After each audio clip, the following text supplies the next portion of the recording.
P K Sasi CPM പോര് മുറുകുകയാണ്. P K Sasi വിഭാഗത്തിന്റെ സഹകരണ ബാങ്ക് ഉദ്ഘാടനത്തിൽ പാർട്ടി പ്രവർത്തകർ പങ്കെടുക്കരുതേ എന്ന് CPM ലോക്കൽ സെക്രട്ടറിയുടെ ആഹ്വാനം.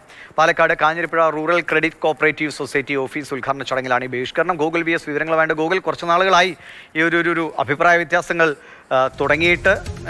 കഴിഞ്ഞ കുറച്ച് ആളുകൾക്ക് മുമ്പ് ആർഷോയുടെയൊക്കെ ഒരു പ്രതികരണമൊക്കെ നമ്മൾ കണ്ടതാണ്.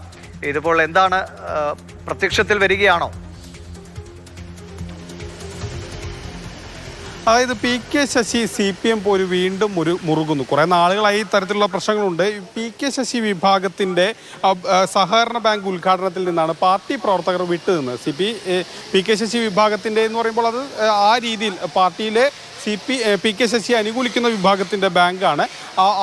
അവിടെ നിന്നാണ് പാർട്ടി പ്രവർത്തകർ അതിൻ്റെ ഉദ്ഘാടന ചടങ്ങിൽ വിട്ടുനിൽക്കണമെന്ന് പറഞ്ഞ് മെസ്സേജുകൾ വാട്സപ്പ് ഗ്രൂപ്പിലേക്ക് മറ്റുമായി വന്നത്. ബഹിഷ്കരണം Palakkad Kanjirappuzha rural credit cooperative ബാങ്കിൻ്റെ സൊസൈറ്റി ഓഫീസിൻ്റെ ഉദ്ഘാടനത്തിനാണ് ഇത്തരത്തിൽ പാർട്ടി പ്രവർത്തകർ വിട്ടുനിൽക്കണമെന്നുള്ളൊരു ആഹ്വാനമുണ്ടായത്. ചടങ്ങിൽ പ്രവർത്തകർ കരുതുന്നതാണ് CPM ലോക്കൽ സെക്രട്ടറി ഈ വാട്സപ്പ് വഴി പ്രവർത്തകർക്ക് മറ്റും നിർദ്ദേശം നൽകിയത്. ഏതായാലും ഉദ്ഘാടനത്തിൽ ശാന്തകുമാരി MLA നിശ്ചയിച്ചിരുന്നു.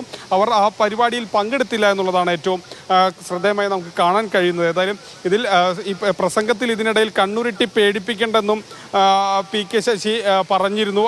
പേരെടുത്ത് വിമർശിക്കുന്നില്ലെങ്കിലും ആ രീതിയിൽ വേണമെങ്കിൽ നമുക്ക് ഈ അദ്ദേഹത്തിൻ്റെ പ്രസംഗത്തെയും വ്യാഖ്യാനിക്കാവുന്ന ചില പരാമർശങ്ങൾ അദ്ദേഹത്തിൻ്റെ ഭാഗത്തു നിന്നും ഈ ഉദ്ഘാടന വേദിയിലെ പ്രസംഗത്തിലും ഉണ്ടായിരുന്നു. ഏതായാലും ഒരു ഇടവേളയ്ക്ക് ശേഷം വീണ്ടും പി കെ ശശി CPM പോര് മുറുകുകയാണ്.